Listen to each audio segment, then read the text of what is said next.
News India channel में आपका हार्दिक स्वागत है। आज हम भारत की राजधानी दिल्ली के नाम बात कर रहे हैं इस समय दिलशाद गार्डन से। जिस तरीके से आज आम जनता ही नहीं वकील भी त्राही त्राही कर रहे हैं।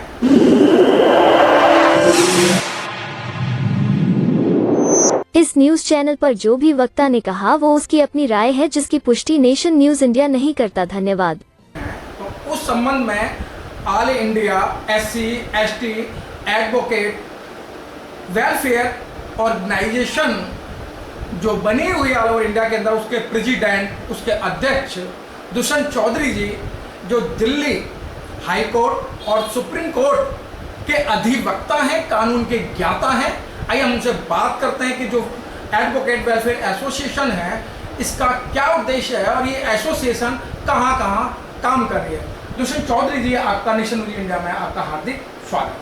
थैंक यू सर, ये जो all India SC ST advocate welfare association है, इसका उद्देश्य क्या है और ये एसोसिएशन कहाँ कहाँ काम कर रही है? और आप अभी आपका फरवरी के अंदर आपका मतदान देकर आपको पूरे ऑल ओवर इंडिया के लोगों ने आपको प्रेसिडेंट चुना है, तो सर ये कहाँ कहाँ काम कर रहे हैं? जी मनोज जी, पहले तो जय भीम नमो बुद्धाय। हमारे सभी दर्शकों को जय भीम नमो बुद्धाय। ये जो हमारी संस्था है, इस संस्था में हमारे ऑल ओवर इंडिया से जो हमारे साथी एडवोकेट्स हैं वो इसके मेंबर्स हैं। और इसका जो मेन जो उद्देश्य है, जो न्यायालयों में आपने देखा होगा, जो हमारे साथी एडवोकेट जो समस्याएं फेस करते हैं उनको समाधान करने के लिए हमने इस संगठन का गठन किया है।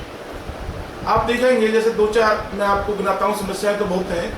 जैसे सबसे पहली जो समस्या आती है, जैसे न्यू कमर्स हमारे आते हैं साथी। न्यू कमर्स के लिए कोई भी सरकार द्वारा ना ही न्यायालयों में ना ही सरकार के उस पर नए लोगों के लिए ना स्टाइपेंड का कोई प्रावधान है, ना ही कोई उनको ऐसा एटमॉस्फेयर प्रोवाइड कराया जाता है जिसमें वो जो है ईमानदारी से मेहनत के साथ अपना काम करें और पूरी लगन के साथ अपना पूरा योगदान देने की कोशिश करें।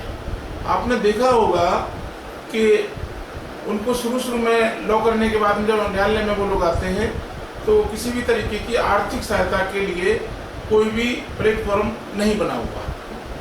दूसरी जो समस्या है, जो हमारे देश की जनसंख्या लगभग 1 अरब 40 करोड़ के आसपास हो गई है और उस जनसंख्या के हिसाब से जो न्यायालय होने चाहिए वो नहीं है हमारे देश के अंदर।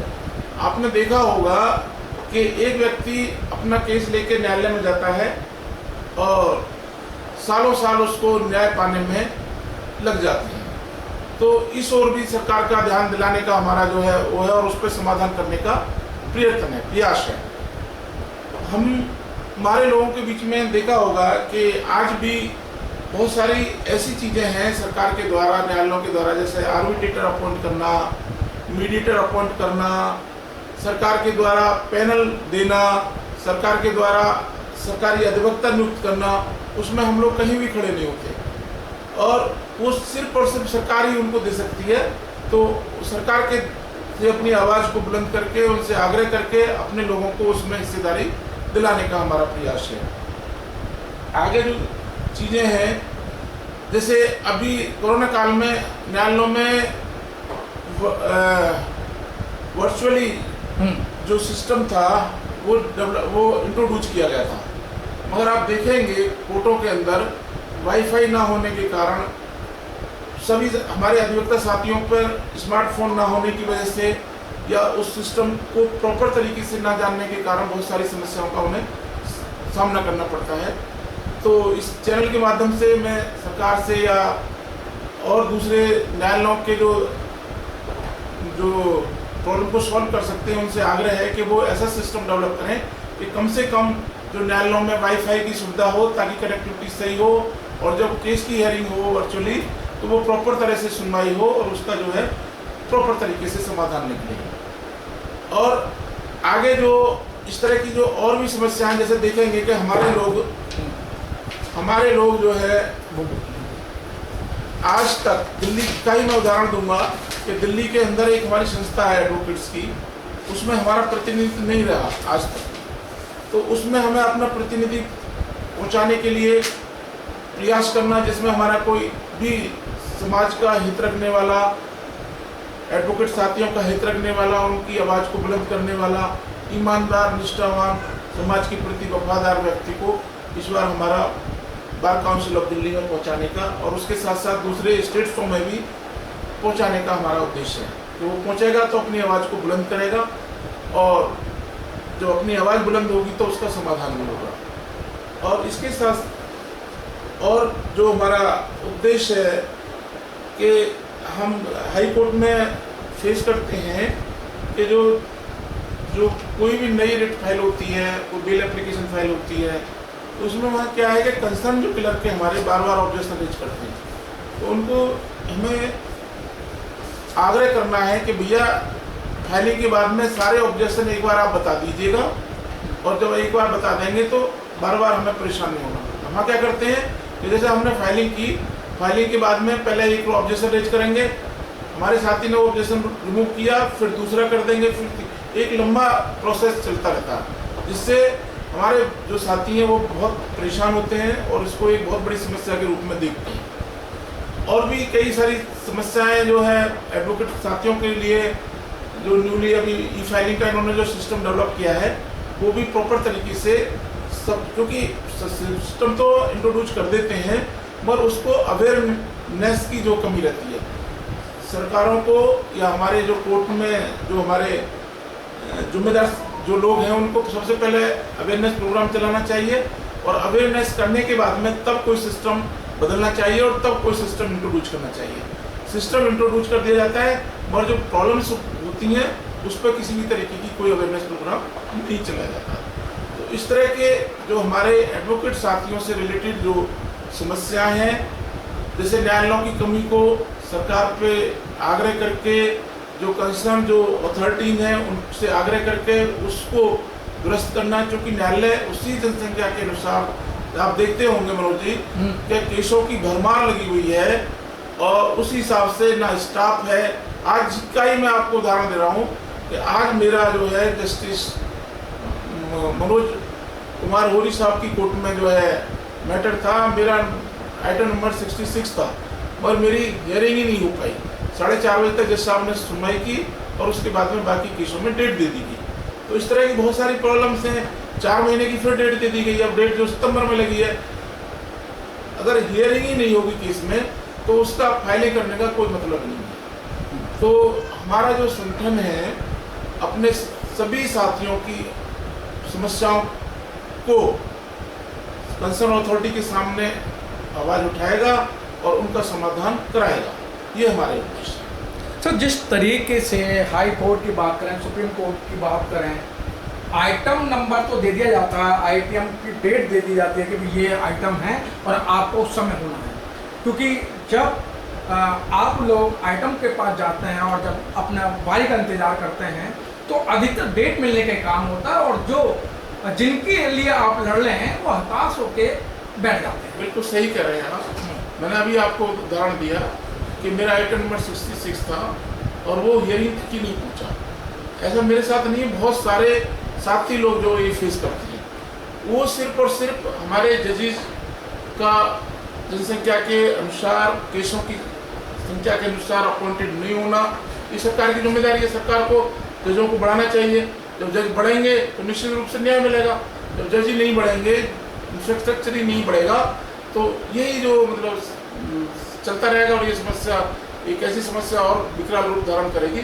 सरकार को इस ओर ध्यान देना चाहिए कि सरकार को न्यायालयों की संख्या बढ़ानी चाहिए और इतने ही मैटर लिस्टेड होने चाहिए जितने की सुनवाई हो सके, जिसमें प्रॉपर तरीके से न्याय डिलीवर हो सके। सर, एक और समस्या आती है, जैसे आप जैसे सीनियर वकील हैं, वरिष्ठ वकील हैं, देखिए उनको अभी तक चैम्बर अलाउड नहीं हुए हैं, तो ये सब चैम्बर का क्या है? ये बिल्कुल सही कह रहे हैं। जिस जनसंख्या के अनुसार हमारे एडवोकेट साथी हैं, एनरोल्ड हैं, उनके लिए प्रॉपर इंफ्रास्ट्रक्चर नहीं है, उनके पास प्रॉपर बैठने की सुविधाएं नहीं है। प्रॉपर ये सरकार की जिम्मेदारी बनती है कि कम से कम जो भी साथी हमारे एडवोकेट ऑल ओवर इंडिया में, कि सरकार उनको एटलीस्ट बैठने का एटमॉस्फेयर तो दे, चैम्बर तो दे, ताकि एक काम करने का एक माहौल क्रिएट हो और सही माहौल में वो काम कर सकें, मगर उसका भी बहुत बड़ा अभाव है। मुश्किल से 5% लोगों के लिए भी चैम्बर नहीं है। तो सर ये जो जिम्मेदारियां हैं ये भारत सरकार की हैं और जिन राज्यों के अंदर ये समस्या हैं वहाँ के मुख्यमंत्रियों की समस्या हैं, तो सर इनका समाधान कैसे निकलेगा? सरकारों को इस ओर ध्यान देना चाहिए, ईमानदारी से सरकारों को इस ओर ध्यान देकर इस समस्या का समाधान करना चाहिए, क्योंकि ये जिम्मेदारी संविधान के अनुसार सरकारों की जिम्मेदारी है कि प्रॉपर न्याय हर व्यक्ति के लिए, जो समाज में अंतिम पायदान पर खड़ा हुआ व्यक्ति है, उसकी न्याय पाने की इच्छा को पूरा करना सरकार की जिम्मेदारी है। और ये संविधान जो है हमें गारंटी देता है कि सरकार उसको पूरा करेगी। बहुत अच्छी बात जिस तरीके से दुष्यंत चौधरी जी ने बताया, और वो all India SC/ST advocate welfare organisation के प्रेसिडेंट हैं। ये समस्याएं आए दिन वकील साहब के पास आती जाती रहती हैं, क्योंकि वकील परेशान है, हर तरीके से परेशान है। लेकिन समस्याओं के समाधान के लिए जब तक आप लोगों के अंदर एकता नहीं होगी, क्योंकि वकीलों के अंदर एकता होगी तो वो वकील अपनी मांगों को मनवा सकते हैं। क्योंकि कहा जाता है कि अगर 100 नंबर है तो 100 नंबर में 40% जो समस्या हैं वो सरकार के द्वारा सिद्ध हो जाती हैं, ठीक हो जाती है, लेकिन 60% समस्या एकत्रित होकर धरना प्रदर्शन करके सरकार सुनती है। सर यही मानना है? निश्चित रूप से सरकार सुने उनको और उनका समाधान दे, ये सरकार की जिम्मेदारी है। सरकार कोई एहसान नहीं करती। सरकार बनती है इसलिए कि आम आदमी की जो तकलीफ है उसको दूर करना, आम आदमी की जो बिल्कुल समस्या है उसको जड़ मूल से उसका समाधान देना। और ये कोई सरकारें हम पे एहसान नहीं करती।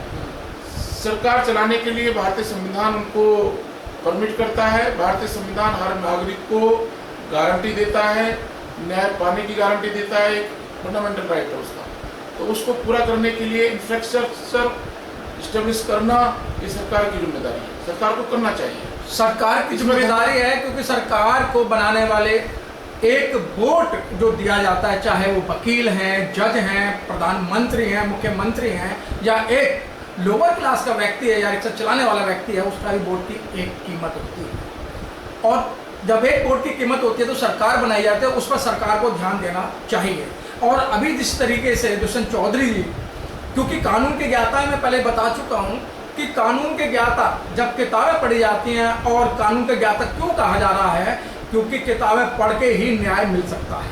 और नहीं आप कानून नहीं पढ़ोगे तो आपको न्याय कहाँ से मिलेगा?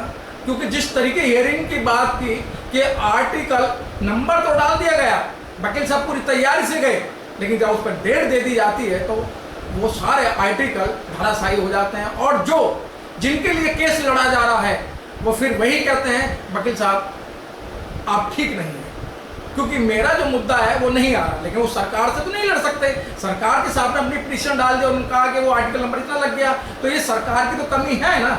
तो इन सब चीज़ों को जानने के लिए आपको संपर्क करना पड़ेगा और आपको दुष्यंत चौधरी का साथ देना पड़ेगा प्रत्येक राज्य के अंदर, और ख़ास तौर से भारत की राजधानी दिल्ली के अंदर। जब आप साथ देंगे तो ये दुष्यंत चौधरी जो अधिवक्ता हैं, वरिष्ठ अधिवक्ता हैं, आपका साथ देने के लिए हर पैमाने पर तैयार है। कैमरामैन मीनाक्षी के साथ मनोज पिप्पल, दिल्ली से।